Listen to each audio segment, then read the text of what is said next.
അൽഹംദുലില്ലാഹില്ലദീ ഹദാനാ ലിഹാദാ വമാ കുന്നാ ലിനഹ്തദിയ ലൗലാ അൻ ഹദാനല്ലാഹ് നഹ്മദുഹു വനസ്തഈനുഹു വനുഅ്മിനു ബിഹി വനതവക്കലു അലൈഹി വനഊദു ബില്ലാഹി മിൻ ശുറൂരി അൻഫുസിനാ വമിൻ സയ്യിആതി അഅ്മാലിനാ മൻ യഹ്ദിഹില്ലാഹു ഫലാ മുദില്ല ലഹു വമൻ യുദ്ലിൽഹു ഫലാ ഹാദിയ ലഹു ونشهد أن لا إله إلا الله وحده لا شريك له ونشهد أن محمدا عبده ورسوله أرسله بالهدى ودين الحق ليظهره على الدين كله ولو كره المشركون اللهم صل على محمد وعلى آل محمد كما صليت على إبراهيم وعلى آل إبراهيم وبارك على محمد وعلى آل محمد كما باركت على إبراهيم وعلى آل إبراهيم في العالمين إنك حميد مجيد أما بعد فإن خير الحديث كتاب الله وخير الهدي هدي محمد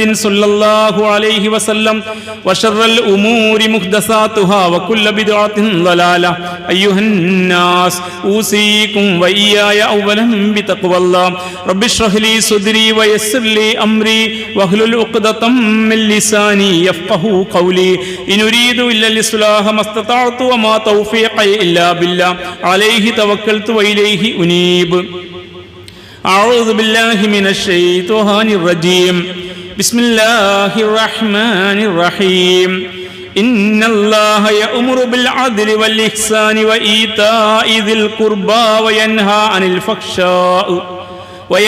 عن الفحشاء والمنكر والبغي يعظكم لعلكم تذكرون صدق الله العلي العظيم ബഹുമാന്യരായ സത്യവിശ്വാസികളെ, വിശ്വാസിനികളെ, റബ്ബ് സുബ്ഹാനഹു വ തആലയുടെ കൽപ്പനകൾ ജീവിതത്തിലുടനീളം പാലിച്ചുകൊണ്ട് അവൻ്റെ വിധി വിലക്കുകൾ സൂക്ഷിച്ച് ജീവിക്കണമെന്ന് ആദ്യമായി എന്നോടും തുടർന്ന് എൻ്റെ സഹോദരി സഹോദരന്മാരോടും ഉപദേശിക്കുന്നു.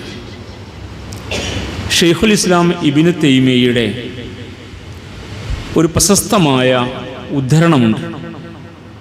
ആ ഉദ്ധരണം ഇങ്ങനെയാണ്: ഇന്നല്ലാഹ യൻസുറു ദൗലത്തൽ ആദില, നിശ്ചയം അല്ലാഹു സുബ്ഹാനഹു വ തആല നീതിനിഷ്ഠമായി മുന്നോട്ട് പോകുന്ന ഒരു ഭരണകൂടത്തെ സഹായിക്കും. വൈൻ കാനത്ത് കാഫിറ, ആ ഭരണകൂടം നിഷേധികളുടേതാണെങ്കിലും. വലാ യൻസുറു ദൗലത്തൽ ലാലിമ, അല്ലാഹു ഒരിക്കലും അനീതി നിലനിർത്തിക്കൊണ്ടിരിക്കുന്ന അക്രമമാർഗേണ പോകുന്ന ഭരണകൂടത്തെ സഹായിക്കുകയില്ല. വലൗ കാനത്ത് മുസ്ലിമ, ആ ഭരണകൂടം മുസ്ലിമീങ്ങളുടേതാണെങ്കിലും. കാരണം ബിൽ അദ്ലി തസ്തസ്ലിഹുൽ റിജാൽ, നീതിയോട് ഭരണാധികാരികൾ അനുരഞ്ജനപ്പെടുന്നിടത്ത് വതസ്തഗ്സിറു അൽ അംവാൽ, അവരുടെ സമ്പത്ത് സമൃദ്ധമാവുകയും സമ്പൽ സമൃദ്ധി സാധ്യമാവുകയും ചെയ്യുമെന്നാണ്.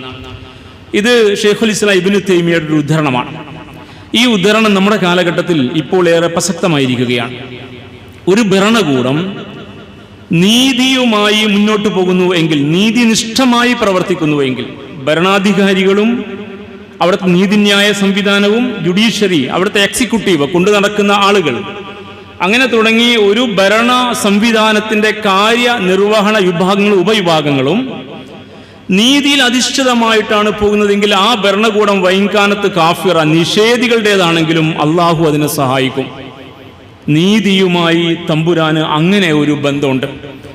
അതേസമയം അനീതിയിൽ അധിഷ്ഠിതമായിട്ടാണ് ഒരു ഭരണ സംവിധാനവും അതിൻ്റെ നടത്തിപ്പ് സംവിധാനങ്ങളും ഉപസംവിധാനങ്ങളും മുന്നോട്ട് പോകുന്നത് എങ്കിൽ ആ ഭരണ സംവിധാനത്തെ, ആ രാഷ്ട്രത്തെ, ആ ദൗല, ആ രാഷ്ട്രത്തെ അള്ളാഹു സഹായിക്കുകയില്ല. അത് മുസ്ലിമീങ്ങളുടെ രാജ്യമായിരുന്നാലും ശരി. കാരണം ഒരു നാട് ഭരിച്ചുകൊണ്ടിരിക്കുന്ന, നയിച്ചുകൊണ്ടിരിക്കുന്ന ആളുകൾക്ക് എത്രത്തോളം നീതിയോട് താദാത്മ്യപ്പെടാൻ കഴിയുന്നുവോ, അതിനോട് അനുരഞ്ജനപ്പെടാൻ കഴിയുന്നുവോ, അതിനനുസരിച്ചായിരിക്കും ആ രാഷ്ട്രത്തിൻ്റെ സമ്പൽ സമൃദ്ധി.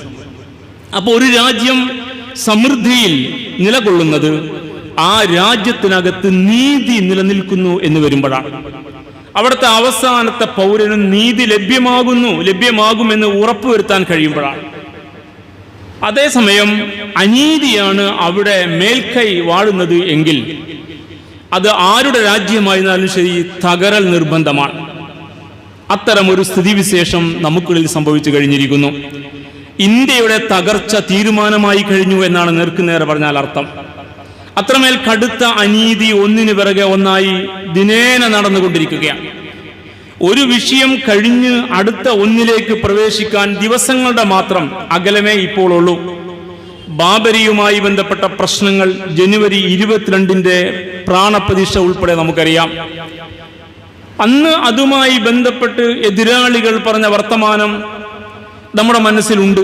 ഇപ്പോൾ അത് പ്രയോഗവൽക്കരിക്കപ്പെട്ടുകൊണ്ടിരിക്കുകയാണ്. ഗ്യാനിവാപ്പി പള്ളിയിൽ ഇന്നലെ മസ്ജിദിനടിയിലെ അകത്തളത്തിൽ പൂജ തുടങ്ങിയിരിക്കുന്നു.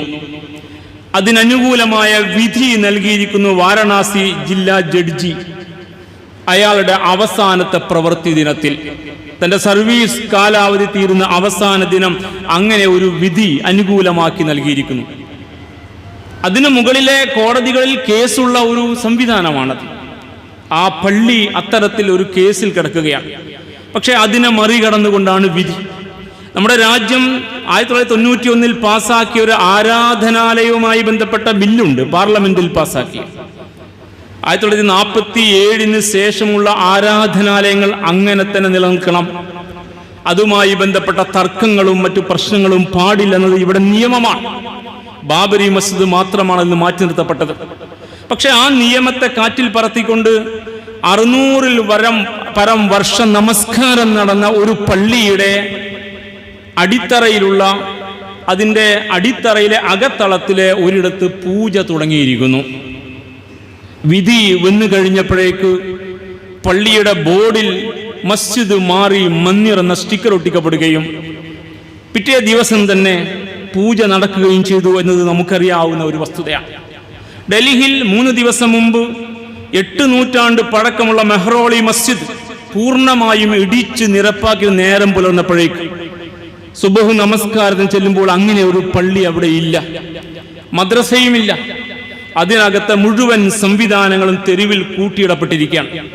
ഇങ്ങനെ ഒന്നിനു പിറകെ ഒന്നായി അനീതി നിരന്തരമായി നടന്നുകൊണ്ടിരിക്കുന്ന ഒരു പശ്ചാത്തലത്തിലാണ് നീതി ആസ്വദിക്കാൻ കഴിയാതെ വരുന്ന ഒരു സാമൂഹ്യ ക്രമം നശിക്കും. അവിടെ ദൈവത്തിന്റെ പിന്തുണ ഉണ്ടാവില്ല. ഇതരർക്ക് മനസ്സിലാകുന്ന ഭാഷയിൽ പറഞ്ഞാൽ അള്ളാഹുവിന്റെ പിന്തുണയുണ്ടാവില്ല. ആ രാജ്യം ഭരിക്കുന്നത് ആരായിരുന്നാലും ശരി, അത് മുസ്ലിം ആയിരുന്നാലും അമുസ്ലിം ആയിരുന്നാലും, കാഫിറായിരുന്നാലും മുസ്ലിം ആയിരുന്നാലും ശരി, ഒരു രാജ്യം നീതിയിൽ അധിഷ്ഠിതമായിട്ടല്ല പോകുന്നത് എങ്കിൽ ആ രാജ്യം നശിക്കൽ നിർബന്ധമാണ്. അത് തീരുമാനമായ കാര്യമാണ്. എന്നാൽ ഒരു രാഷ്ട്രം നീതി നിർവഹണം ഭംഗിയായി നടത്തിക്കൊണ്ട് അവസാനത്തെ പൗരനും നേരെ ചൊവ്വെ ഇവിടെ നീതിനിഷ്ഠമായി ജീവിക്കാൻ കഴിയുവാൻ അവകാശം ഹനിക്കപ്പെടില്ല എന്ന് ബോധ്യപ്പെടുന്നിടത്ത്, അനുഭവപ്പെടുന്നിടത്ത് ആ രാജ്യം ആരുടേതായിരുന്നാലും ശരി, അത് മുസ്ലിമത്തോ കാഫിറത്തോ ഏതോ ആവട്ടെ, അത് സ്വസ്ഥമായി അഭിവൃദ്ധിയിൽ മുന്നോട്ട് പോവുകയും ചെയ്യും. കാരണം തമ്പുരാന്റെ പിന്തുണ ഉണ്ടാകുമെന്നാണ്. നമ്മുടെ രാജ്യം ഇപ്പോൾ ചെയ്തുകൊണ്ടിരിക്കുന്ന അന്യായങ്ങൾക്ക് വളരെ കൃത്യമായി പറയാൻ പറ്റുന്ന ഒറ്റ വാചകം, മുസ്ലിം ആരാധനകൾക്ക് നേരെയുള്ള ഹിന്ദുത്വ കയ്യേറ്റ അഭംഗുരം തുടരുന്നു എന്നാണ്. ബാബരിക്ക് ശേഷം 2 പള്ളികളുടെ പേരാണ് പറഞ്ഞത്, കാശി, മധുര, ബാക്കിഹെ എന്ന്. ഇപ്പോൾ ലിസ്റ്റുകളുടെ എണ്ണം കൂടി 3000, ഇപ്പോൾ 4000-ലെത്തി. 4000 ഇപ്പോൾ 40,000 പള്ളികൾ എന്നാണ് ഇന്നലത്തെ വർത്തമാനം. സകല പള്ളികളെയും ഈ അർത്ഥത്തിൽ മാറ്റാനുള്ള ശ്രമങ്ങൾ നടന്നുകൊണ്ടിരിക്കുന്നു. കോടതികൾ അതിന് അനുകൂലമായി വിധി പറഞ്ഞുകൊണ്ടിരിക്കുന്നു. ഒരു രാജ്യത്തിന്റെ അഭിവൃദ്ധി, അതിന്റെ വളർച്ച എവിടെ എന്ന ചോദ്യത്തിന് കൃത്യമായ ഉത്തരമുണ്ട്. പക്ഷെ ആ ഉത്തരം വെളിപ്പെടുകയില്ല. ഇന്ത്യയുടെ ഇന്നലത്തെ ബജറ്റ് പ്രഖ്യാപനത്തിൽ ആഗോള പട്ടിണി സൂചികയിൽ നമ്മുടെ രാജ്യം എവിടെ എന്ന് പ്രഖ്യാപിച്ചില്ല. ആഗോള പട്ടിണി സൂചികയിൽ ഈ രാജ്യം വളരെ വളരെ താഴെയാണ്. മാധ്യമ സ്വാതന്ത്ര്യത്തിലും അങ്ങനെ തന്നെയാണ്. ഉഗാണ്ടയും റുവാണ്ടയും പോലെ രാജ്യങ്ങളെക്കാൾ താഴെയാണ് ഇന്ത്യയുടെ എണ്ണം, അതിന്റെ സ്ഥാനം. പക്ഷേ അത് പറയാതെ, ഈ രാജ്യത്തിന്റെ ആളോഹരി പട്ടിണി സൂചികയിൽ ഈ രാജ്യം എവിടെയെന്ന് പറയാതെ ഇവിടുത്തെ ആളോഹരി വരുമാനം 50% വർദ്ധിച്ചു എന്ന് മാത്രം വായിച്ചു പോയ ബജറ്റ് നമ്മൾ കേട്ടു.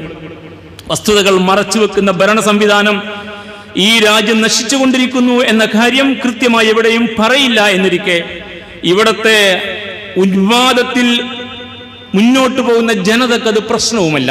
അതുകൊണ്ട് ഇന്നലെ തെരുവിൽ മുദ്രാവാക്യം ഉണ്ടായിരുന്നു, സ്കൂളുകൾ ഞങ്ങൾ ആഗ്രഹിക്കുന്നില്ല, അതുപോലെ തന്നെ ആശുപത്രികളും വേണ്ട, റോട്ടി നെഹി ചാഹിയെ, ഞങ്ങൾ റൊട്ടിയും വേണ്ട, ഭക്ഷണവും വേണ്ട, മന്ദിർ ചാഹിയെ, ഞങ്ങൾക്ക് അമ്പലങ്ങൾ മതി എന്നാണ് ഉന്മാദ ലഹരിയിൽ ഒരു ജനത തെരുവിൽ വിളിക്കുന്ന മുദ്രാവാക്യമാണ്. ഇത്രത്തോളം ഒരു രാജ്യത്തിന്റെ അവസ്ഥ മാറിക്കഴിഞ്ഞിരിക്കുന്ന യാഥാർത്ഥ്യം നമ്മൾ അറിയണം. ക്രൈസ്തവ ദേവാലയങ്ങളുടെ ലിസ്റ്റ് ഇതുപോലെ പുറത്തു വന്നിരിക്കുകയാണ്. കേരളത്തിൽ വരെ തൃശ്ശൂരിലെ ഒരു ദേവാലയം ഹൈന്ദവ ക്ഷേത്രം എന്ന വർത്തമാനം ഇവിടെ മുഴങ്ങിക്കൊണ്ടിരിക്കുകയാണ്. ഇത് നടന്നുകൊണ്ടിരിക്കുന്ന ഒരു പശ്ചാത്തലം ഇവിടെ ഉണ്ട്. ബാബരി മസ്ജിദ് എന്ന സ്ഥലം എതിർപക്ഷന് വിട്ടുകൊടുക്കാൻ വിധി പറഞ്ഞ കൂട്ടത്തിലെ മുസ്ലിം നാമധാരിയായ ജഡ്ജി ഇപ്പോൾ ഒരു സംസ്ഥാനത്തിന്റെ ഗവർണറായി നിയമിക്കപ്പെട്ടിരിക്കുകയാണ്. അപ്പോൾ ഇങ്ങനെ അങ്ങനെ പലരും പല സമ്മാനങ്ങളും നേടാൻ പറ്റും വിധമുള്ള അവസ്ഥയിലേക്ക് എത്തിയിരിക്കുന്നു. പ്രാണപ്രതിഷ്ഠാ ദിനത്തിൽ മുസ്ലിം സമുദായത്തോട് ഐക്യദാർഢ്യം പ്രഖ്യാപിച്ചുകൊണ്ട് നോമ്പെടുത്ത മണിശങ്കർ അയ്യർ, അദ്ദേഹത്തിന്റെ ജാതി ഉയർന്ന ജാതിയാണ്, കോൺഗ്രസിന്റെ നേതാവാണ്. അത്തരത്തിൽ ഈ രാജ്യത്തിന്റെ ഉന്നത വിധാനങ്ങളൊക്കെ നിന്നിരുന്ന ഒരു വ്യക്തിയാണ്. അദ്ദേഹം മുസ്ലിം സമുദായത്തോട് ഐക്യദാർഢ്യം പ്രഖ്യാപിച്ച് നോമ്പെടുത്തിന്റെ പേരിൽ അദ്ദേഹം താമസിക്കുന്ന പ്രദേശ റെസിഡൻഷ്യൽ ഏരിയയുടെ അസോസിയേഷൻ അദ്ദേഹത്തോട് വീട് വിട്ടു പോകാൻ അദ്ദേഹത്തോടും മകളോടും ആജ്ഞാപിച്ചിരിക്കുക. അവർക്കെതിരെ ഉന്നയിച്ചിരിക്കുന്ന ആരോപണം മറ്റുള്ളവരുടെ മതവികാരം വ്രണപ്പെടുത്തി എന്നാണ്. ഈ രാജ്യത്തിന്റെ അകത്തളത്തിൽ ഇപ്പോൾ ഇങ്ങനെയാണ് കാര്യങ്ങളെന്ന് അറിയാതെ പോകരുത്. ഈ അറിവ് ആമുഖമായി മുമ്പിൽ വെക്കണം. ഇനി പറയാനുള്ള കാര്യത്തിന് ആ വിഷയങ്ങൾ വലിയ മർമ്മമാണ്. ആലപ്പുഴയിലെ 2 കേസുകൾ നമുക്ക്, 2 കൊലപാതകങ്ങൾ, രണ്ടും ഒരു ദിവസം വ്യത്യാസത്തിലാണ് നടന്നത്. അതിൽ ഷാൻ വധിച്ച പ്രതികൾ പുറത്ത് വിഹരിച്ചു കൊണ്ടിരിക്കെ രണ്ടാമത് പിറ്റേ നടന്ന വധത്തിലെ നേർക്കുനേരെ പങ്കുള്ളവരും അല്ലാത്ത സകലയും വധശിക്ഷയ്ക്ക് വിധിച്ച വിധിയും നമ്മൾ കണ്ടു. ഇരട്ട നീതി എന്നത് കേരളീയ സാമൂഹിക എത്ര ഭംഗിയായി നടക്കുന്നു എന്നും ഈ വർത്തമാനങ്ങളും വിഷയങ്ങളും പഠിക്കുന്നവർ മനസ്സിലാക്കണം. കളമശ്ശേരി സ്ഫോടനം നടന്നിട്ട് 3 മാസമായി ദുരൂഹം ഇതുവരെ നീങ്ങിയില്ല. കാരണം അതിൽ പ്രതിയായിട്ടൊരു മുസ്ലിം ഇല്ലാതെ പോയതാണ് വിഷയം. ഇതൊക്കെ കേരളത്തിനകത്ത് വരെ നടക്കുന്ന നീതിക്ക് വിരുദ്ധമായ അനീതിയുടെ പിത്തലാട്ടങ്ങൾ യാഥാർത്ഥ്യം കൃത്യമായി അറിയണം. കോടതികൾ പൊതുബോധത്തെ ആശ്രയിച്ച് തൃപ്തിപ്പെടുത്താൻ ഉതകുന്ന വിധികൾ നൽകിക്കൊണ്ടിരിക്കുന്നു.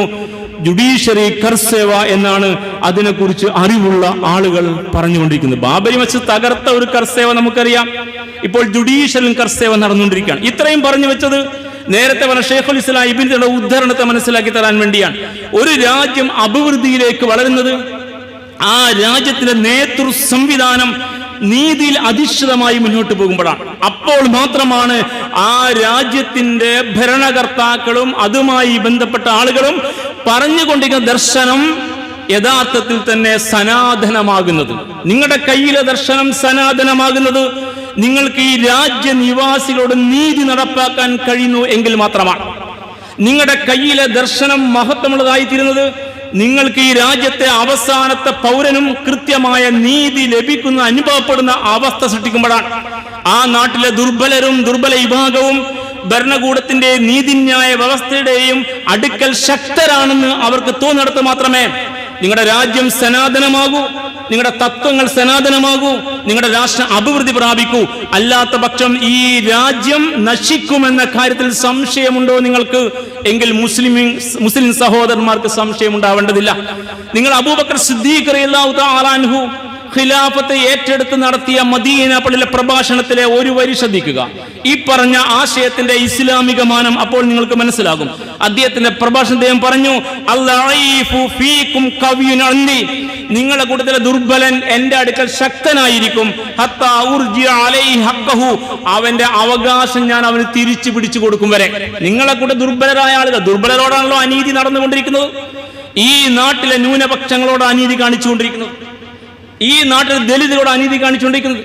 പക്ഷെ മദീനയാകുന്ന ഇസ്ലാമിക രാഷ്ട്രത്തിന്റെ ഖിലാഫത്ത് ഏറ്റെടുത്ത ഒന്നാമത് ഖലീഫ പ്രഭാഷണത്തിൽ പറഞ്ഞൊരു വാക്യം ഇതാണ്, നിങ്ങളുടെ ദുർബലർ കവിയനുണ്ട് എന്റെ അടുക്കൽ ശക്തരായിരിക്കും,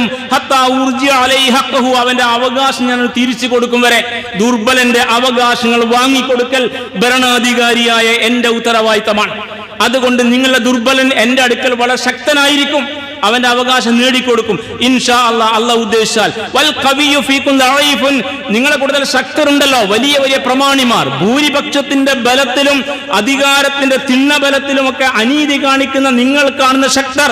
വൽ ഖവിയ്യു ഫീകും ദഈഫുൻ, നിങ്ങളുടെ ശക്തർ എന്റെ അടുക്കൽ ദുർബലരായിരിക്കും, ഒരു വിലയും അവർക്കുണ്ടാവില്ല. ഹത്താ ആഖിദൽ ഹഖ്ക മിൻഹു ഇൻഷാ അല്ലാഹ്, അവൻ കവർന്നെടുത്ത അവകാശം പിടിച്ചു വാങ്ങി അർഹർക്ക് കൊടുക്കും വരെ എന്റെ അടുക്കൽ അവനൊരു വിലയും ഉണ്ടാവില്ല. നിങ്ങൾ കാണുന്ന ശക്തർക്ക് ഞാനൊരു വിലയും കൽപ്പിക്കില്ല. അവർ കവർന്നെടുത്ത അന്യായങ്ങൾ, അവർ കവർന്നെടുത്ത അവകാശങ്ങൾ, അവർ ചെയ്ത അന്യായങ്ങൾ, അതിന് കൃത്യമായ പ്രതിവിധി അവർക്ക് നേരെ വിധിയായി നടപ്പിൽ വരുത്തും വരെ ഞാൻ അവനെ മുഖവിലക്കെടുക്കില്ല, അവൻ എത്ര ശക്തരാണെങ്കിലും എന്നാണ്. അപ്പോൾ നീതിന്യായ നിർവഹണം എന്നത് എത്രമേൽ കൃത്യമായ നിലപാടായിരിക്കണം ഒരു രാജ്യത്തിൻ്റെത് എന്ന് മനസ്സിലാക്കാൻ, ഒരു രാജ്യത്തിന്റെ ഭരണകൂടം അധികാരം ഏറ്റെടുക്കുമ്പോൾ അവർ ഊന്നേണ്ടത് അവിടുത്തെ അവസാനത്തെ ദുർബല വിഭാഗത്തിന് നീതി കിട്ടും, അതിൽ അവർ ശക്തമായ നിലപാടെടുക്കും എന്നതിലായിരിക്കണമെന്ന് പഠിപ്പിക്കുകയാണ് ഇസ്ലാമിക പാഠം. ഈ അസറിനെ അബൂബക്കർ സിദ്ദീഖ് റളിയല്ലാഹു തആല അൻഹുവിന്റെ ഉദ്ധരണത്തെ വിശദീകരിച്ചുകൊണ്ട് പണ്ഡിതന്മാർ പറഞ്ഞു, ഇർഫഉൽ അദ്ലു ലിവാഅഹു ബൈനന്നാസ്. അദ്ദേഹം പറഞ്ഞതിന്റെ അർത്ഥം ഇതാണ്: ജനങ്ങൾക്കിടയിൽ നീതിയുടെ പതാക ഉയരെ പറക്കും, നീതിയുടെ പതാക ഉയരെ പറക്കും. ഫൽദഈഫു ആമിനു അലാ ഹഖ്ഖിഹി, ഓരോ ദുർബലനായ അവന്റെ അവകാശങ്ങൾ കിട്ടും, അവൻ നിർഭയനായിരിക്കും, അവന്റെ അവകാശം ലഭ്യമാകും. വകുല്ലുഹു യഖീനൻ അന്ന ലഅഫഹു യസൂലു ഹീനമാ യഹ്കുമുൽ അദ്ൽ, എല്ലാവർക്കും ഉറപ്പായി അദ്ദേഹം നീതി നടപ്പാക്കുന്നിടത്ത് എല്ലാവരുടെയും ദൗർബല്യങ്ങളെ മറികടന്നുകൊണ്ട് കരുത്തോടുകൂടി മുന്നോട്ട് പോകുമെന്ന്. അതുപോലെ തന്നെ ഫഹുവ ബിഹി ഖവിയ്യുൻ ലാ യംനഉ ഹഖ്ഖഹു, ഒരാളുടെയും അവകാശം തടയുകയില്ല, അവർ ശക്തരായി നിലകൊള്ളാൻ കഴിയും വിധം അവരുടെ കൂടെ ഉണ്ടാകും. വലാ യലിയു, ആരുടെയും അവകാശങ്ങൾ നിഷ്പ്രഭമാവുകയുമില്ല എന്നാണ്. ഇത് അദ്ദേഹത്തിന്റെ അസറിനെ വിശദീകരിച്ചുകൊണ്ട് പണ്ഡിതന്മാർ പറഞ്ഞ വർത്തമാനമാണ്. എന്നിട്ട് സൂറ അൻ-നഹ്ൽ 90-ാം വചനം ഉദ്ധരിക്കുന്നവർ, ഇന്നല്ലാഹ യഅ്മുറു ബിൽ അദ്ൽ, മുഖദ്ദിൽ ഓതി വെച്ച സൂക്തം അതാണ്, ഇന്നല്ലാഹ യഅ്മുറു ബിൽ അദ്ലി വൽ ഇഹ്സാനി വ ഈതാഇദിൽ ഖുർബ, നിശ്ചയം അല്ലാഹു നിങ്ങളോട് കൽപ്പിച്ചിരിക്കുന്നത്, നിങ്ങളോട് അനുശാസിക്കുന്നത്, അഥവാ ഏതൊരു വേദ സംവിധാനത്തിലും അവരുടെ സങ്കല്പത്തിലെ ദൈവം ആരോ ആവട്ടെ, ദൈവശാസന ഇങ്ങനെയാണ്. അതാണ് യഅ്മുറു, അല്ലാഹ് കൽപ്പിക്കുന്നു, ഇന്നല്ലാഹ യഅ്മുറു, അല്ലാഹ് ശാസിക്കുന്നു, അനുശാസിക്കുന്നു, ബിൽ അദ്ലി, നീതി നടപ്പാക്കാൻ, വൽ ഇഹ്സാൻ, നന്മ അഥവാ ധർമ്മം നടപ്പാക്കാൻ, വ ഈതാഇദിൽ ഖുർബ, കുടുംബബന്ധം പുലർത്താൻ. നന്മയും ധർമ്മവും നീതിയും കുടുംബബന്ധവും പുലർത്തുന്ന അത്തരം ശാസനകളാണ് പ്രപഞ്ചനാഥൻ എക്കാലത്തും നൽകിയിട്ടുള്ളത്. ആ പ്രപഞ്ചനാഥന്റെ ശാസനകളുടെ ഇത്തിരിയുമില്ലാത്ത ഒരു വേദവും മണ്ണിലുണ്ടാവില്ല.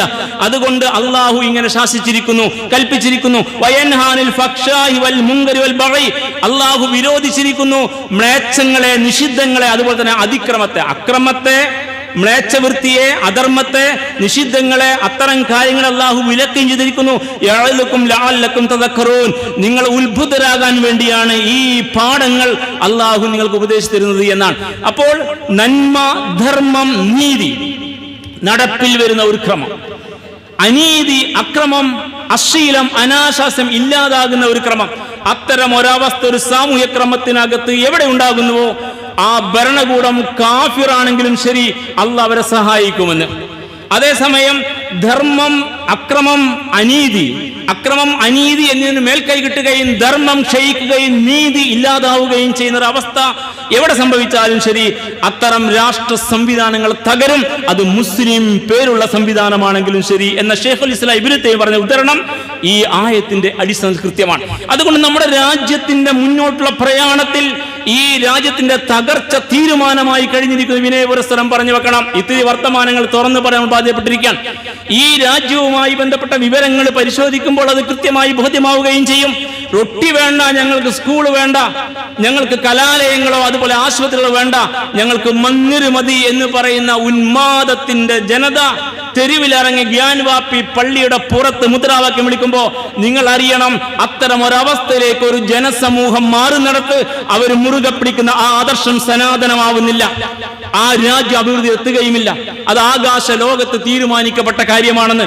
അതുകൊണ്ട് നീതി എന്നത്, നീതി നടപ്പാക്കൽ, നീതി വിധിക്കൽ എന്നത് ഭരിക്കുന്ന ഭരണകൂടത്തിന്റെ ഭരണാധികാരിയുടെ ഇഷ്ടമാവാൻ പാടില്ല.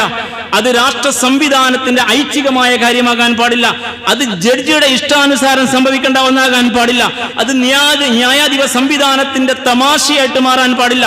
അത് ഭരണാധികാരമോ അതിന്റെ പിന്നിൽ നിൽക്കുന്ന മെജോറിറ്റേറിയൻ വിഭാഗം, ഭൂരിപക്ഷ വിഭാഗത്തിന്റെ താല്പര്യമാകാൻ പാടില്ല. ഏറ്റവും പരിശുദ്ധവും നിർബന്ധവുമായ ബാധ്യതകളിൽ ഒന്നാമത്തേതാണ് നിഷ്കൃഷ്ടമായ നീതി നടപ്പിൽ വരിക എന്നത്. നിഷ്കൃഷ്ടമായ നീതി പുലരുക എന്നത്. നീതിയെക്കുറിച്ച കാഴ്ചപ്പാട് അങ്ങനെയാണ്. നീതി നിഷേധം ഒരു രാജ്യത്തെ അരാജകത്തിലേക്ക് ആഴ്ത്തുമെന്ന് പറഞ്ഞത് NV രമണയാണ്, നമ്മുടെ ചീഫ് ജസ്റ്റിസ് വിഭാഗത്തിൽപ്പെട്ട അദ്ദേഹം പറഞ്ഞ വർത്തമാനം ഇങ്ങനെയാണ്. അദ്ദേഹം denial of justice would ultimately lead to anarchy. Denial of justice, നീതി നിഷേധം. ഇത് ജീവിച്ചിരിക്കുന്ന ചീഫ് ജസ്റ്റിസിന്റെ വർത്തമാനമാണ്. ഡിനയൽ ഓഫ് ജസ്റ്റിസ്, നീതി നിഷേധം, വുഡ് അൾട്ടിമേറ്റ്ലി ലെഡ്, അത് ആത്യന്തികമായി നയിക്കുക ടു അനാർക്കി, അരാജകത്തിലേക്ക്. ഈ രാജ്യം അരാജകത്തിലേക്ക് പോയി പോകും, അനാർക്കിയിലേക്ക് പോയി പോകും. അദ്ദേഹം തുടർന്ന് പറഞ്ഞു, ഈ രാജ്യത്തെ ജനങ്ങളുണ്ടല്ലോ, ജനങ്ങൾ നീതിന്യായ വ്യവസ്ഥക്ക് അപ്പുറത്തുള്ള വഴി തേടേണ്ടി വരും. നീതിന്യായ സംവിധാനം അസ്ഥിരമായാൽ, ജുഡീഷ്യറി ഇவ்விதം അസ്ഥിരമായാൽ, ഇவ்விதം അനീതിയിലേക്ക് പോയാൽ ഈ ജനങ്ങളുടെ നിശബ്ദത ഭീകരമായ വിസ്ഫോടനമായിട്ട് മാറും. അവർ മറ്റു വഴികൾ തേടും. നീതി ലഭ്യമാകാത്ത ഒരു സാമൂഹ്യ ക്രമത്തിനകത്ത് നീതി നിഷേധിക്കപ്പെടുന്ന ആളുകൾ മറുവഴി തേടിയാൽ ഈ രാജ്യത്തെ ഒരാൾക്കും സ്വസ്ഥമായി പിന്നെ ജീവിക്കാൻ കഴിയില്ല. ഈ സ്വാസ്ഥ്യം അധികാരം തുടരില്ല. ഇപ്പോൾ നിങ്ങൾ കാണുന്ന ഈ അനീതിയിൽ പടുത്തേർത്തിയ സ്വാസ്ഥ്യമുണ്ടല്ലോ, അത് അധികകാലം തുടരില്ല എന്ന് കൃത്യമായിട്ട് പറഞ്ഞു കൊടുത്തത് ഈ രാജ്യത്തിന്റെ ചീഫ് ജസ്റ്റിസ് രമണയാണ്. അദ്ദേഹം തുറന്നു പറഞ്ഞു, for the functioning of a healthy democracy, ഒരു ജനായത്ത ക്രമം ഏറ്റവും നന്നായി വർത്തിക്കുന്നത്, it is imperative that the people feel that their rights and dignity are protected and recognised. ആ നാട്ടിലെ ജനങ്ങളുടെ എല്ലാ അവകാശങ്ങളും അന്തസ്സും കൃത്യമായി സംരക്ഷിക്കപ്പെടുകയും അംഗീകരിക്കപ്പെടുകയും ചെയ്യുന്നുവെന്ന് ജനങ്ങൾക്ക് ബോധ്യപ്പെടുമ്പോൾ മാത്രമാണ്. അതിന്റെ പ്രയോഗം the people feel that their rights and dignity, അവരുടെ അവകാശങ്ങൾ, അവരുടെ അന്തസ്സ് അവർക്ക് ലഭ്യമാകുന്നു, അതാരും കവർന്നെടുക്കുന്നില്ല, ആരും അനീതി കാണിക്കുന്ന അവർക്ക് ജനങ്ങൾക്ക് ബോധ്യപ്പെടുമ്പോഴേ ഒരു ജനായത്ത ക്രമം ആരോഗ്യകരമായി തുടരൂ. അല്ലാത്ത പക്ഷം അനീതി സംഭവിക്കും, അനാർക്കി സംഭവിക്കും, അരാജകത്വം ഉണ്ടാകും. അത്തരം അവസ്ഥ കൃത്യമായി സംഭവിക്കുന്ന ഈ രാജ്യത്തിന്റെ ചീഫ് ജസ്റ്റിസ് പദവിയിൽ ഇരുന്ന വ്യക്തി പറയുകയാണ്. ഇത് ഇന്നലെയും മിനിഞ്ഞാന്നൊക്കെ കൃത്യമായി ഓർക്കേണ്ടുന്ന വർത്തമാനങ്ങളാ. നിങ്ങളറിയാം, ഇസ്ലാം ഈ വിഷയത്തിൽ കൃത്യമായി നിലപാടുള്ള മതമാണ്. ഇമാം റാസി റഹിമഹുല്ലാ പറഞ്ഞു, അജ്മിഉ അലാ അന്ന മൻ കാന ഹാകിമ വജബ അലൈഹി അൻ യഹ്കുമ ബിൽ അദ്ൽ. നിങ്ങൾ കൃത്യമായി ഈ വിഷയത്തിൽ ഏകീകരിക്കണം, നിങ്ങൾ ഏകോപിക്കണം, നിങ്ങൾ ഒന്നിക്കണം. ഏത് വിഷയത്തിൽ? ജഡ്ജി ആരോ ആവട്ടെ, ഭരണാധികാരി ആവട്ടെ, ഹാക്കിം എന്ന പ്രയോഗം രണ്ടിനും ഫിറ്റാണ്. ഭരിക്കുന്ന വക്താവാകാം, ജുഡീഷ്യറി സമയത്തിന് വിധി കൽപ്പിക്കുന്ന ജഡ്ജി ആവാം. അവരാരായാലും ശരി, വജബാലേഹയാക്കുമ്പിൽ അതിൽ നീതിപൂർവമായിരിക്കണം കാര്യങ്ങൾ നടപ്പാക്കേണ്ടത്. ആ വിഷയത്തിൽ ജനത ഒന്നിക്കണം. ഒരു രാജ്യനിവാസികൾക്ക് അതിൽ ഒന്നിക്കാൻ ന്യായമായ കാരണങ്ങൾ ഉണ്ടാവണം. കാരണം ഈ രാജ്യം നശിക്കാൻ പാടില്ല, ഈ സംവിധാനം തകരാൻ പാടില്ല, ഇത് അടപടലം മാറാൻ പാടില്ല. അതുകൊണ്ട് കൃത്യമായി ഈ വിഷയത്തിൽ നമുക്ക് തീരുമാനം ഉണ്ടാകണമെന്ന് സൂറ മാഇദ 8-ാം വചനം, യാ അയ്യുഹല്ലദീന ആമനു, വിശ്വാസികളെ, നമ്മളെ വിളിച്ചിട്ട് പറയാം, വിശ്വാസികളെ, എല്ലാ വിശ്വാസികൾക്കും ആഹ്വാനമായിട്ട് മനസ്സിലാക്കണം, കൂനു ഖവ്വാമീന ഇല്ല, നിങ്ങൾ അല്ലാഹുവിന് വേണ്ടി നിലകൊള്ളണം, അഥവാ നിങ്ങൾ ദൈവത്തിന്റെ സാക്ഷികളാവണം. മറ്റുള്ളവരോട് അങ്ങനെ പറയാം, ശുഹദാ ബിൽ ഖിസ്ത്, നിങ്ങൾ നീതിയുടെ സാക്ഷികളാണ്. തമ്പുരാന് വേണ്ടി നിൽക്കുന്ന നിങ്ങൾ നീതിക്ക് വേണ്ടി നിലകൊള്ളണം. ദൈവങ്ങൾക്ക് വേണ്ടി നിലകൊള്ളുന്ന നിങ്ങൾ നീതിക്ക് വേണ്ടി നിലകൊള്ളണം. ദൈവങ്ങൾക്ക് വേണ്ടി നിലകൊള്ളുന്നവർ നീതിക്ക് വേണ്ടി സാക്ഷികളാവാത്ത കാലത്തോളം ഒരു രാജ്യത്തിന്റെ സ്വാസ്ഥ്യം നിലനിൽക്കുകയില്ല. ഖുർആൻ വീണ്ടും വലാ യജ്രിമന്നകും ശനആനു ഖൗമിൻ അലാ അല്ലാ തഅദിലു, ഒരു വിഭാഗത്തോട് നിങ്ങൾക്ക് വിദ്വേഷമുണ്ടായി, ഒരു വിഭാഗത്തോട് നിങ്ങൾക്ക് വെറുപ്പുണ്ടായി എങ്കിൽ ആ വെറുപ്പും വിദ്വേഷവും അവരോട് അനീതി കാണിക്കാൻ നിങ്ങളെ പ്രേരിപ്പിക്കാൻ പാടില്ല. മുസ്ലിം സമുദായത്തിലുള്ള അനീതി, മുസ്ലിം സമുദായത്തിലുള്ള വെറുപ്പ്, ഹെയ്റ്റ്, ക്രൈസ്തവരുടെ വെറുപ്പ്, ഹെയ്റ്റ്, ഇവിടുത്തെ ദലിതങ്ങളുടെ വെറുപ്പ്, ഹെയ്റ്റ്, അതിന്റെ പേരിൽ നിങ്ങൾ കാണിക്കുന്ന അനീതി അതിര് കവിഞ്ഞുകൊണ്ടിരിക്കുന്നു. ഇത് തമ്പുരാൻ നോക്കി നിൽക്കില്ല, ഇത് പ്രപഞ്ചം നോക്കി നിൽക്കില്ല. അതുകൊണ്ടൊരു വിഭാഗത്തോടുള്ള വിദ്വേഷം, അവരോട് അനീതി പ്രവർത്തിക്കാൻ നിങ്ങളെ പ്രേരിപ്പിക്കാൻ പാടില്ല. ഇതിലോ നിങ്ങൾ നീതിപൂർവ്വം പ്രവർത്തിക്കണം. ഹുവ അഖ്റബു ലിത്തഖ്വ, അതാണ് കൂട്ടരെ ദൈവഭക്തി. നിങ്ങൾ ഭക്തിയുടെ പേര് പറഞ്ഞുകൊണ്ട് കാണിക്കുന്നത് അന്യായങ്ങളാണ്. ഭക്തിക്ക് വേണ്ടി നിങ്ങൾ സംവിധാനിക്കുന്ന മന്ദിരങ്ങൾ അനീതിയുടെ മന്ദിരങ്ങളാണ്. നിങ്ങൾ അന്യന്റെ സ്ഥലത്താണ് നിങ്ങളുടെ സ്വപ്നങ്ങളെ സ്വരുക്കൂട്ടുന്നത്. അത് തമ്പുരാൻ പൊറുക്കില്ല, ഈ നാട് തകരും. അതുകൊണ്ട് നീതിപൂർവ്വം നിങ്ങൾ പ്രവർത്തിക്കൽ മാത്രമാണ് ഭക്തി, തഖ്വ, അഖ്റബു ലിത്തഖ്വ, അതാണ് തഖ്വയുടെ ഏറ്റവും അടുത്ത് നിൽക്കുന്നത്. വത്തഖുല്ലാ, നിങ്ങൾ ദൈവത്തെ ഭയക്കണം, പടച്ചതമ്പുരാനെ പേടിക്കണം. അവന്റെ വിധിവിലക്കങ്ങൾ സൂക്ഷിക്കണം. ഇന്നല്ലാഹ ഖബീർ ബിമാ തഅമലൂൻ, നിങ്ങൾ പ്രവർത്തിക്കുന്ന എല്ലാ കാര്യവും വളരെ സൂക്ഷ്മമായി അല്ലാഹു അറിഞ്ഞുകൊണ്ടിരിക്കുന്നു. അപ്പൊ അനീതിയുടെ പക്ഷത്ത് നാഥനുണ്ടാവില്ല, അനീതി നടപ്പാക്കുന്നവർ വിജയിക്കുകയില്ല. അതുകൊണ്ട് നീതി വിധിക്കേണ്ട കോടതികളും നടപ്പാക്കേണ്ട ഭരണ സംവിധാനവും അനീതിയിലും അധർമ്മത്തിലും അധിഷ്ഠിതമായി മുന്നോട്ട് പോകുന്ന ഏതൊരു ക്രമമാകട്ടെ ആ ക്രമത്തിന്റെ നാശം തീരുമാനിക്കപ്പെട്ടതാണ്. അനീതി ഏറ്റവും മോശമായ കാര്യമായതുകൊണ്ടാണ് നാഥൻ അങ്ങനെ കൽപ്പിക്കുന്നത്. അതിനെ വിശദീകരിച്ചുകൊണ്ട് ഖുർആൻ ആയത്തുകൾ വീണ്ടും റസൂലുള്ളാഹി നൽകിയ ഹദീസുകൾ വേറെയും നമുക്ക് കാണാൻ സാധിക്കും. തിരുനബി പറഞ്ഞു, ഇത്തഖുൽ, നിങ്ങൾ അനീതിയെ ഭയപ്പെടണം, നിങ്ങൾ അനീതിയെ സൂക്ഷിക്കണം. അൽ-ദുൽമ, അക്രമം, അനീതി, അതിനെ സൂക്ഷിക്കണം. ഫൈനൽ ദുൽമ ദുലുമാതു യൗമൽ ഖിയാമ, നിങ്ങൾ ഇഹലോകത്തെ ഇരുട്ട് മാത്രമല്ല പരലോകത്തും ഈ അനീതി ഇരുട്ടേ നൽകൂ. നിങ്ങൾക്ക് വെളിച്ചമുണ്ടാവില്ല, ഈ നാടിന്റെ വെളിച്ചം നിങ്ങൾക്ക് എടുത്തും നാളെ നിങ്ങളുടെ ആത്മാക്കൾക്കും വെളിച്ചം കിട്ടില്ല എന്ന് നമുക്ക് അവരോട് പറയാം. വിശ്വാസികൾ നമ്മൾ മനസ്സിലാക്കണം, അനീതി കാണിച്ചാൽ പരലോകത്ത് കടുത്ത ഇരുട്ടായിരിക്കും. യാ ഇബാദി, റസൂലുള്ളാഹി പഠിപ്പിക്കുക, അല്ലാഹു പറയുന്നത്, എന്റെ ദാസന്മാരെ, ഇന്നി ഹറംതു ദുൽമ അലാ നഫ്സി, ഞാൻ അനീതിയെ സ്വയം വിലക്കിയവനാണ്. തമ്പുരാൻ ആരോടും അനീതി കാണിക്കില്ല. അതുകൊണ്ട് വജഅൽതുഹു ബൈനകും മുഹറമ, നിങ്ങൾക്കിടയിലും അനീതിയെ ഞാൻ വിലക്കിയിരിക്കുന്നു, ഹറാമാക്കിയിരിക്കുന്നു. നിങ്ങളും അനീതി കാണിക്കാൻ പാടില്ല. ഫലാ തലാലിമു, അതുകൊണ്ട് നിങ്ങൾ ആരോടും അനീതി കാണിക്കരുത്, ആരോടും അനീതി കാണിക്കാതിരിക്കുക, നീതി നിഷ്ഠമായി മുന്നോട്ട് പോവുക. സൂറത്തുൽ ഫുർഖാൻ 19, വമൻ യദ്ലിമു മിൻകും നുസിഖുഹു അദാബൻ കബീറ, നിങ്ങളിൽ ആര് അനീതി കാണിക്കുന്നുവോ അവനെ കടുത്ത ശിക്ഷ നാം അനുഭവിക്കുക തന്നെ ചെയ്യും. സൂറത്തുൽ ശൂറ, വല്ലാലിമൂന മാലഹും മിൻ വലിയ്യിൻ വലാ നസീർ, അക്രമികൾ, അനീതി പറഞ്ഞ ആരാവട്ടെ അവർക്ക് ഇഹലോകത്ത് സഹായികളോ രക്ഷകരോ ഉണ്ടാവില്ല. അവരുടെ നാശം വന്നു ഭവിക്കുമ്പോൾ അവരെ സഹായിക്കാൻ ആരും ഉണ്ടാവില്ല. അതുകൊണ്ട് നീതിപൂർവ്വം മുന്നോട്ട് പോകുന്നിടത്ത് മാത്രമേ സനാതനത്വം ഉണ്ടാവുകയുള്ളൂ. സനാതനത്വം പ്രവൃത്തിപഥത്തിൽ കാഴ്ചവെക്കേണ്ടുന്ന ഒന്നാണ്.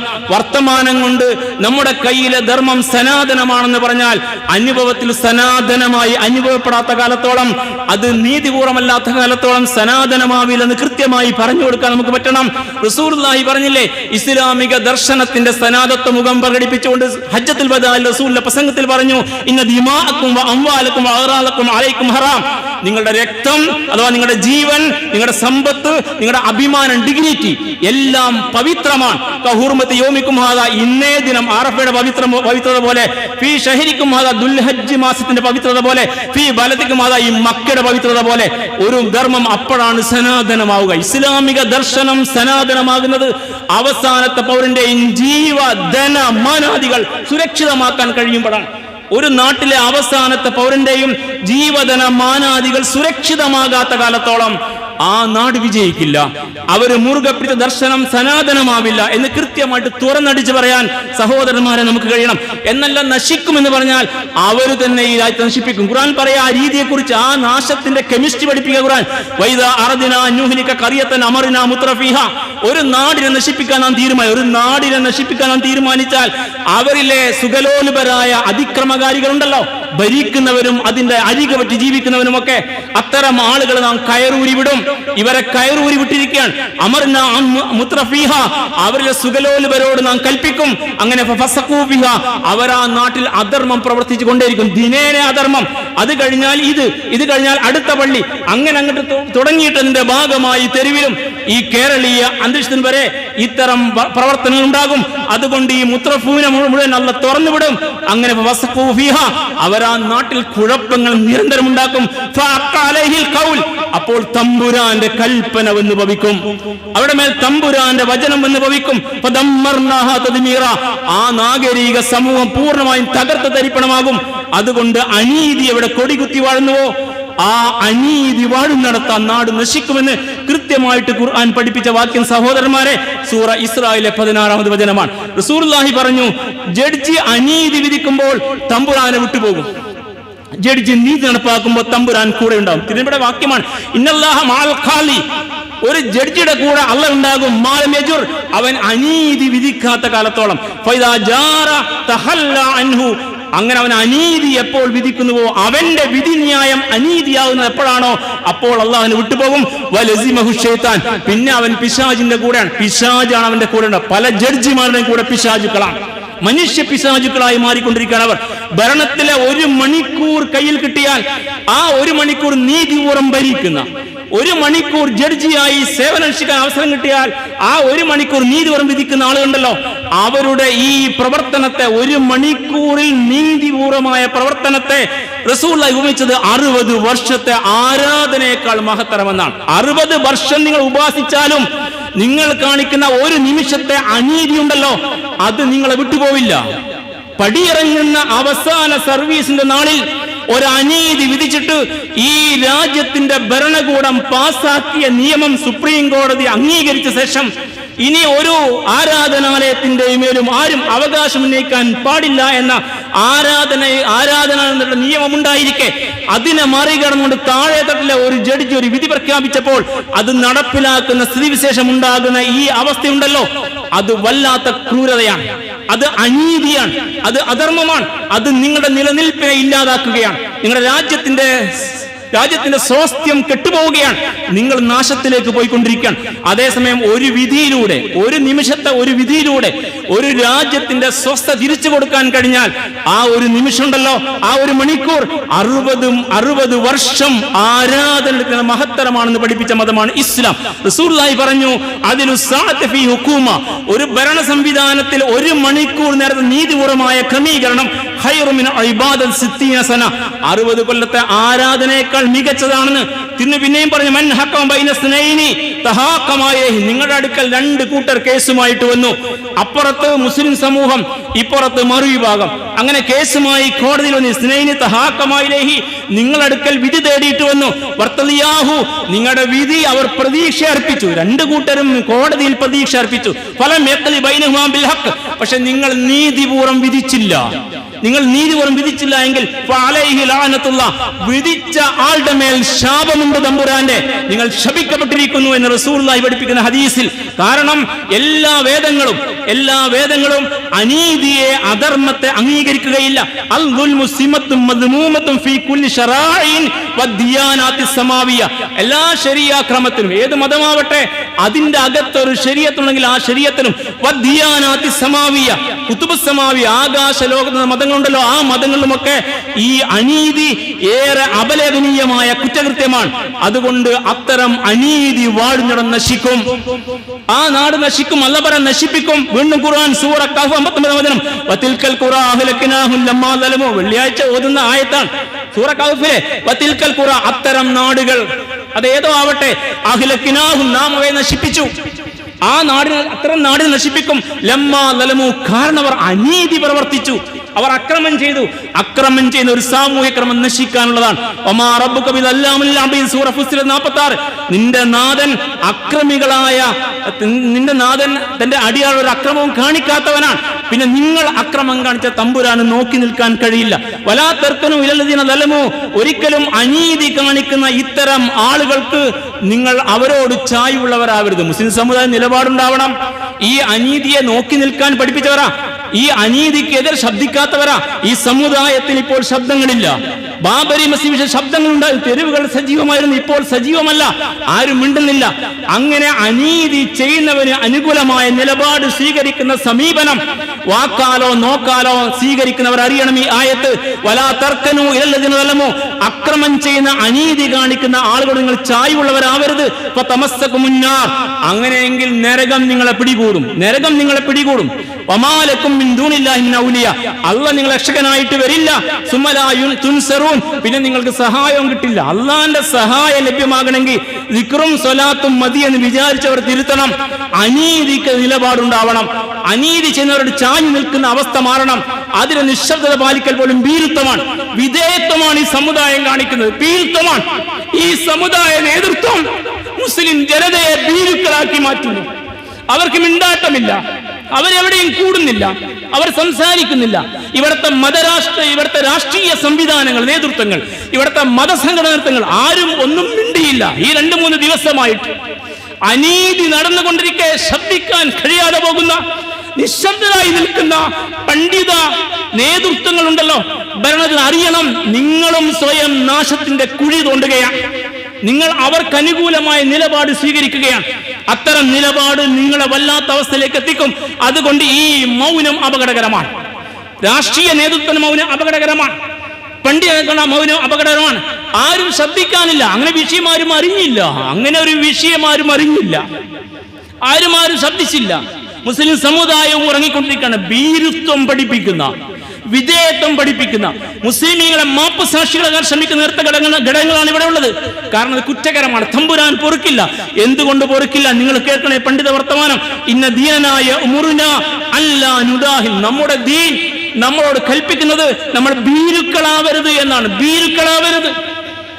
നിങ്ങൾ ധൈര്യമുള്ളവരായി മാറാൻ. നിങ്ങൾ മരണത്തെ സ്നേഹിക്കുന്നവരായി തീരണം. നിങ്ങൾ തമ്പുരാന്റെ ദാസന്മാരായിരിക്കണം. അനീതിക്ക് ശബ്ദിക്കാൻ നിങ്ങൾക്ക് പറ്റണം. നിങ്ങൾ ഭീരുക്കളാകാൻ പറഞ്ഞ് ഈ മതം പഠിപ്പിക്കുന്നു. അക്രമത്തിനും അനീതിക്കും ശക്തമായ നിലപാടുള്ളവരായി മാറണം. നിലപാട് വേണം. നിങ്ങൾക്ക് നിലപാടുണ്ടാവണം. അനീതിയോട്, അക്രമത്തോട് വ്യക്തവും ശക്തവുമായ കരുത്ത് നിലപാടുണ്ടാവണം. കാരണം അനീതിക്കെതിരെയുള്ള നിശബ്ദത, അധർമ്മത്തിനുള്ള നിശബ്ദത, അക്രമത്തിനുള്ള നിശബ്ദത.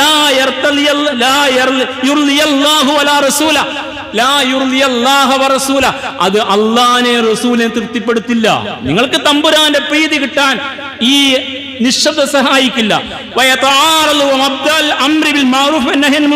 കാരണം ഇസ്ലാം കൽപ്പിച്ച അംറു ബിൽ മഅറൂഫ് നഹി അനിൽ മുൻകർ, നന്മയ്ക്ക് വേണ്ടി നിലകൊള്ളുക, തിന്മയ്ക്കെതിരെ നിലകൊള്ളുക എന്ന ആ കൽപ്പന ഉണ്ടല്ലോ, ആ തത്വം, അതിന് എതിരാണ് ഈ മൗനം. മിനിമം ഒന്ന് ശബ്ദിക്കലും ചെയ്യടോ. നിങ്ങൾ ഒരു 4 മുദ്രാവാക്യം വിളിക്ക്.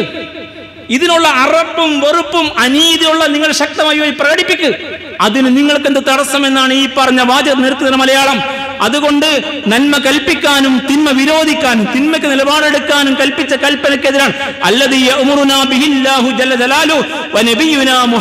ഇതാണ് അള്ളാന്റെ റസൂൽ കൽപ്പിച്ചത്, ഇതാണ് അള്ളയും കൽപ്പിച്ചത്. ശരിയായ ഇസ്ലാമിന്റെ മാർഗത്തിൽ തിന്മക്കും അനീതിക്ക് നിലപാടുണ്ടാകുന്നത് മുഖ്യമായ കാര്യമാണ്. അതില്ലാതെ ഈ സമുദായത്തിന് നേരെ മുന്നോട്ട് പോകാൻ കഴിയില്ല. അതില്ലാതെ മാനവകുലം നേരെ ചൊവ്വേ പോവില്ല. അനീതിയോട് നിശബ്ദത പാലിക്കുന്ന ഒരാളും നേരെ ചൊവ്വേ ജീവിക്കില്ല എന്ന് കൃത്യമായിട്ട് ഇസ്ലാമിക അധ്യാപനം വിളിച്ചെന്ന് പറയാം. ഇതാ ലല്ലത്ത്, ഡോക്ടർ യൂസുഫ് കർലാവിയുടെ ഒരു പ്രസ്താവനയാണ്. ഇതാ ലല്ലത്ത് ഹാദിഹിൽ ഉമ്മത്തു യഖൂദുഹാ അസ്ഫഹ. ഈ സമുദായത്തെ വിഡ്ഢികൾ നയിക്കുന്ന കാലം വന്നാൽ, ഇതാ ലല്ലത്ത് ഹാദിഹിൽ ഉമ്മത്തു യഖൂദുഹാ അസ്ഫഹ, ഈ സമുദായത്തെ വിഡ്ഢികൾ, അവിവേകികൾ നയിക്കുന്ന കാലം വന്നാൽ, വയഖൂദുഹാ മൻ ലാ യഅരിഫൂന ശൈഅൻ അനിദ്ദീനി അവിദ്ദുനിയ അവിൽ ഹയാ. ഐഹിക ജീവിതത്തെക്കുറിച്ചോ മതത്തെക്കുറിച്ചോ മാനവകുലത്തിന്റെ ജീവിതാവസ്ഥ അറിയാത്ത ആളുകൾ ഈ സമുദായത്തെ നയിക്കുന്ന കാലം വന്നാൽ ഫൽ ഉമ്മത്തു ഫീ ഖത്തർ, ഈ സമുദായം അപകടത്തിലായിരിക്കും. ഈ ഉമ്മത്ത് അപകടത്തിലായിരിക്കും. അൽ ഉമ്മത്തു തകൂൻ ബി ഖൈറിൻ, ഈ ഉമ്മത്ത് ഖൈറിൽ, നന്മയിൽ, സ്വസ്ഥലാകുന്നത് ഇദാ കാദഹ ഉലുൽ ഐദി വൽ അബ്സാർ, നല്ല കണ്ണും കാതും നല്ല കാഴ്ചപ്പാടും നല്ല ശക്തിയുമുള്ള നേതൃത്വം നയിക്കുമ്പോഴാണ്. നയിക്കുന്ന നേതാക്കന്മാർ, ഭരിക്കുന്ന നേതാക്കന്മാർ വിഡ്ഢികളും അവിവേകളുമായാൽ ഈ മൗനം സംഭവിക്കും. ആ മൗനത്തിന്റെ വാൽമീകത്തിൽ അനുയായികൾ ഒളിക്കും. അതുകൊണ്ട് സഹോദരന്മാരെ, സംഭവിക്കുന്നത് വളരെ വലുതായിരിക്കും മനസ്സിലാക്കണം. റസൂലുള്ളാഹി പറഞ്ഞു, ഒരു സമുദായത്തിന് ഏൽപ്പിക്കപ്പെട്ട ഒരു കൂട്ടർ, മതനേതൃത്വമാവട്ടെ രാഷ്ട്രീയ ഭരണനേതൃത്വമാവട്ടെ, അവര് അതിൽ വഞ്ചന കാണിച്ചാൽ തമ്പുരാൻ അവരെ വെറുതെ വിടില്ല. ഹുദൈഫത്തുൽ ബിൻ യമാനി ഉദ്ധരിച്ച ഹദീസാണ്. റസൂലുള്ളാഹി പറഞ്ഞു, ഇന്ന അഅതൻ നാസി അല്ലാഹ്, അള്ളാഹുവോട് ഏറ്റവും കൂടുതൽ വെറുപ്പ് കാണിക്കുന്നവർ, അള്ളാഹുവോട് വെറുപ്പ് കാണിക്കുന്നവർ, അള്ളാഹുവിനോട് ഏറ്റവും കൂടുതൽ വിദ്വേഷം പുലർത്തുന്ന, ദേഷ്യം പുലർത്തുന്ന ആളുകൾ, അള്ളാഹുവിന് ഏറ്റവും കൂടുതൽ അകന്നു നിൽക്കുന്ന ആളുകൾ ആരാണെന്നറിയാവോ? റജുലിന് ഒരു കൂട്ടരാണ്. ഉമ്മത്ത് മുഹമ്മദിന്റെ കാര്യം അവരെയാണ് ഏൽപ്പിച്ചിരിക്കുന്നത്. അവരാണിപ്പോൾ സംഘടനാ നേതൃത്വങ്ങൾ, അവരാണിപ്പോൾ ഭരണത്തിലെ ഇസ്ലാമിക നേതൃത്വങ്ങൾ. അങ്ങനെ അവരെ ഏൽപ്പിച്ചിരിക്കുക. അങ്ങനെ ഏൽപ്പിക്കപ്പെട്ട ആ ആളുകൾ ഉമ്മത്ത് മുഹമ്മദിന്റെ ഏതെങ്കിലും ചുമതല ഏൽപ്പിക്കപ്പെട്ട ആളുകൾ പിന്നീട് അവർക്ക് നീതിപൂർവ്വം പ്രവർത്തിച്ചില്ല, അവർ ശബ്ദിച്ചില്ല, അവർ ഇടപെട്ടില്ല, അവർക്ക് കാഴ്ചപ്പാടില്ല, അവർ വെച്ചൊഴിഞ്ഞ് മാറാൻ ശ്രമിക്കുന്നു എങ്കിൽ അവർ അള്ളാഹുവിന് ഏറ്റവും വെറുക്കപ്പെട്ടവരാണ്. അവർ അള്ളാഹുവിനെ വെറുക്കുന്നവരാണെന്ന്, അവർ അള്ളാഹുവോട് ഏറ്റവും അകലമുള്ളവരാണെന്ന് അവർ അള്ളാഹുവോട് ഏറ്റവും വിദ്വേഷമുള്ളവരാണെന്ന്. അപ്പോൾ അള്ളാഹുവോട് വിദ്വേഷം പുലർത്തുന്നത് എത്രമേൽ കുറ്റകരമാണോ അതേ കുറ്റമാണ് നീതിപുറ ഉമ്മത്തിന്റെ കാര്യം ഏറ്റെടുത്തവർ പ്രവർത്തിക്കാതിരുന്നാൽ സംഭവിക്കുക എന്ന് മനസ്സിലാക്കണം. റസൂലുള്ളാഹി പിന്നെയും പറഞ്ഞു, ത്വായിഫത്താനി മിനന്നാസ്, ജനങ്ങൾ രണ്ട് കൂട്ടരുണ്ട് കേട്ടോ. ഇൻ സ്വലഹതാ സ്വലഹത്തുൽ ഉമ്മ, ആ രണ്ട് വിഭാഗം നന്നായാൽ ഈ ഉമ്മത്ത് നന്നാകും. വൈൻ ഫസദതാ ഫസദുൽ ഉമ്മ, വൈൻ ഫസദതാ ഫസദുൽ ഉമ്മ, ആ രണ്ട് വിഭാഗം കുഴപ്പത്തിലായാൽ നശിച്ചാൽ അവർ നാറിപ്പോയാൽ ഈ ഉമ്മത്ത് നാറും. അൽ ഉമറാ വൽ ഉലമാ, അത് ഈ സമുദായത്തിലെ പണ്ഡിതന്മാരും ഈ സമുദായ നേതാക്കന്മാരുമാണ്. ഉമറാക്കളും ഉലമാക്കളും നിശബ്ദത അലങ്കാരമായി കൊണ്ട് നടന്നാൽ ഈ സമുദായം ആ അലങ്കാരത്തിലേക്ക് വീണുപോകും. അതാണ് ഇപ്പോൾ ഇന്ത്യയിൽ നടക്കുന്നത്. അത് തന്നെയാണ് ഫിലസ്തീനുകൾ നടന്നുകൊണ്ടിരിക്കുന്നത്. നിങ്ങൾ അറിയണം, ലബനാനിൽ ഇസ്രായേലിന്റെ ആക്രമണ പശ്ചാത്തലത്തിൽ അന്ന് ജീവിച്ചിരുന്ന ഹസൻ തുറാബി എന്ന് പറഞ്ഞ വർത്തമാനമുണ്ട്. അദ്ദേഹം അറബികളുടെ മുഖത്ത് പറഞ്ഞു, വഹാദിൽ ഖിയാദാത്തിൽ അറബിയ, ഈ അറേബ്യൻ നേതാക്കന്മാർ അല്ലത്തി വഖഫത് ഹാദൽ മൗഖിഫൽ മഫ്ലൂഹ്, ഈ ലജ്ജാകരമായ ഈ വഷള നിലപാടെടുക്കുന്ന അറബി തമ്പുരാക്കന്മാർ അവരുടെ കയ്യിലെ സൈന്യത്തെ അവർ പോറ്റുന്നത് അവരുടെ ആളുകൾക്ക് നേരെ തിരിച്ചുവിടാനാണോ, അതോ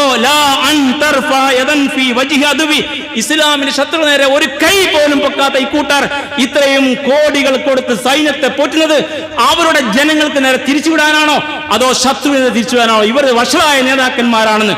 മൗനവും നിശബ്ദതയും നിഷ്ക്രിയത്വവും ഈ സമുദായത്തിലെ നേതാക്കന്മാർക്ക് പാടില്ലാത്തതാണ്. കൃത്യമായ നിലപാട് ആ വിഷയത്തിൽ മുസ്ലിം സമുദായത്തിന് വേണം. നേതാക്കന്മാരെ മറികടന്ന് മുന്നോട്ട് പോകണം. നിശബ്ദത വലിയൊരു ബോംബാണ് കൂട്ടരെ. ആ ബോംബ് ഈ സമുദായത്തെ നശിപ്പിക്കും.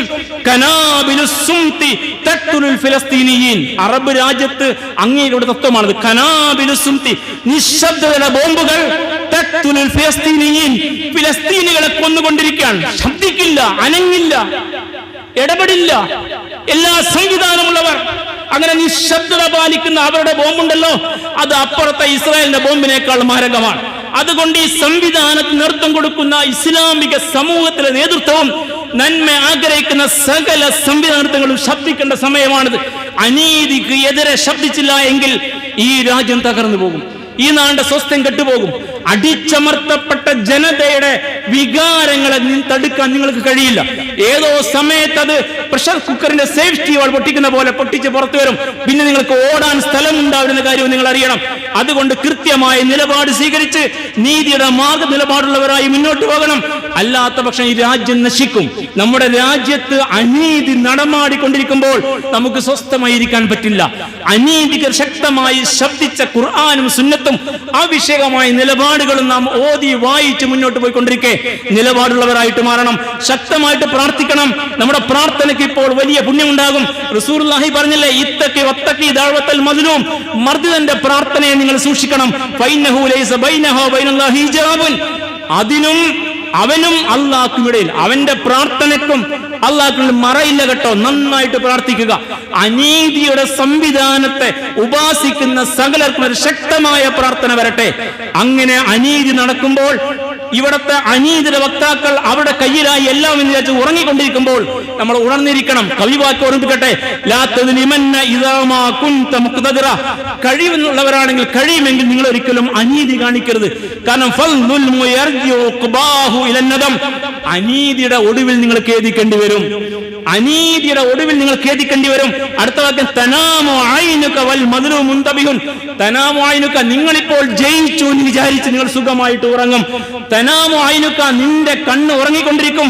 എന്നാൽ വൽ മദ്ലൂം മുൻതബിഹുൻ, മർദിദൻ ഉണർന്നിരിക്കും. രാത്രിയുടെ അന്ത്യയാമങ്ങളിൽ അവൻ ഉണർന്നിന് പ്രാർത്ഥിക്കും. യദൂ അലൈക വഅൈനുല്ലാഹി ലം തനം, യദൂ അലൈക, അവൻ നിനക്കെതിരെ പ്രാർത്ഥിക്കും. വഅൈനുല്ലാഹി ലം തനം, അല്ലാഹുവിന്റെ കണ്ണുകൾ ഉറങ്ങില്ല. തമ്പുരാന്റെ കണ്ണുകളെ ഉറക്കം ബാധിക്കില്ല. അതുകൊണ്ട് അനീതിയുടെ വക്താക്കൾ വിജയാഹ്ലാദത്തിൽ ഉറങ്ങുമ്പോ മർദിദർ ഉണർന്നിരിക്കണം. രാത്രിയിൽ തമ്പുരാൻ പ്രാർത്ഥിക്കണം. പ്രാർത്ഥന നിരായുധന്റെ ശക്തമായ ആയുധമാണ് കൂട്ടരെ. ആയുധമില്ലാത്തവന്റെ ശക്തമായ ആയുധമാണ് പ്രാർത്ഥന. അങ്ങനെ ഈ വിഷയത്തോട് ശക്തമായ വിയോജിപ്പുണ്ടാവണം. ഈ നേതൃത്വങ്ങൾ ശബ്ദിക്കണം. ഈ സമുദായത്തെ മാപ്പ് സാക്ഷികളായി വിട്ടുകൊടുക്കല്ല. അത്തരം ഒരു ദുരന്തം നിങ്ങൾ ചെയ്തു വെച്ചാൽ തമ്പുരാന്റെ മുമ്പിൽ നിങ്ങളുടെ ദിക്റും സ്വലാത്തും മതിയാവില്ല രക്ഷപ്പെടാൻ. ഉണരുമോ ഈ സമുദായ നേതാക്കന്മാർ? നമുക്കറിയില്ല.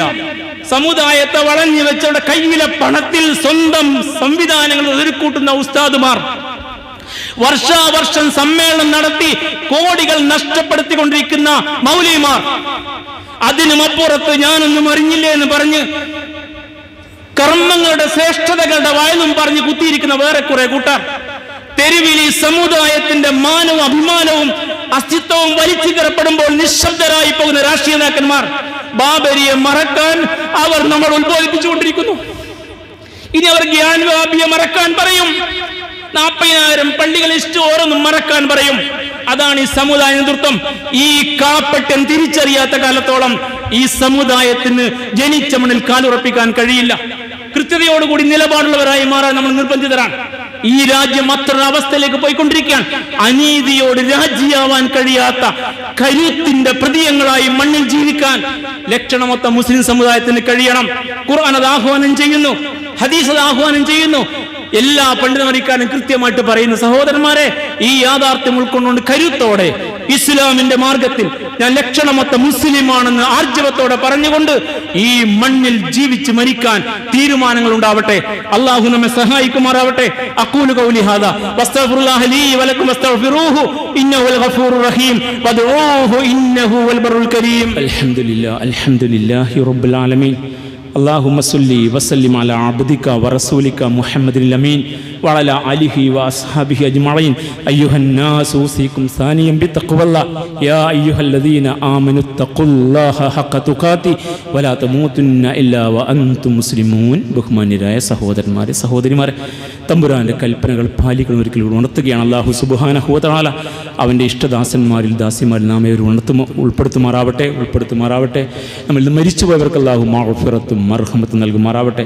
നമ്മുടെ രോഗികൾക്ക് നാഥൻ ശിഫയും ശമനവും നൽകുമാറാവട്ടെ. നാം അനുഭവിക്കുന്ന എല്ലാ അനീതികൾക്കുമെതിരെ തമ്പുരാൻ്റെ സഹായമുണ്ടാകുമാറാവട്ടെ. നമ്മുടെ നാശം കൊതിക്കുന്നവരുടെ നാശം അല്ലാഹു ഉറപ്പുവരുത്തുമാറാവട്ടെ.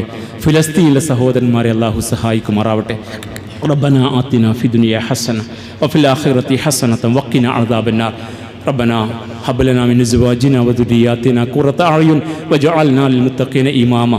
ربنا آتنا من لدنك رحمة وهيئ لنا من امرنا رشدا.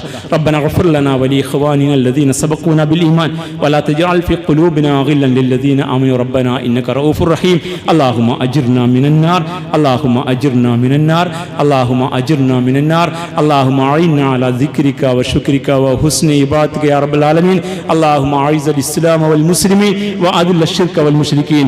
اللهم اغفر للمؤمنين والمؤمنات والمسلمين والمسلمات الأحياء منهم والأموات إنك مجيب الدعوات يا قاضي الحاجات. ربنا تقبل منا إنك أنت السميع العليم وتب علينا إنك أنت التواب الرحيم واغفر لنا يا غافر المذنبين وارحمنا بأنواع رحمتك يا أرحم الراحمين. سبحان ربك رب العزة عما يصفون وسلام على المرسلين والحمد لله رب العالمين. آمين برحمتك يا أرحم الراحمين.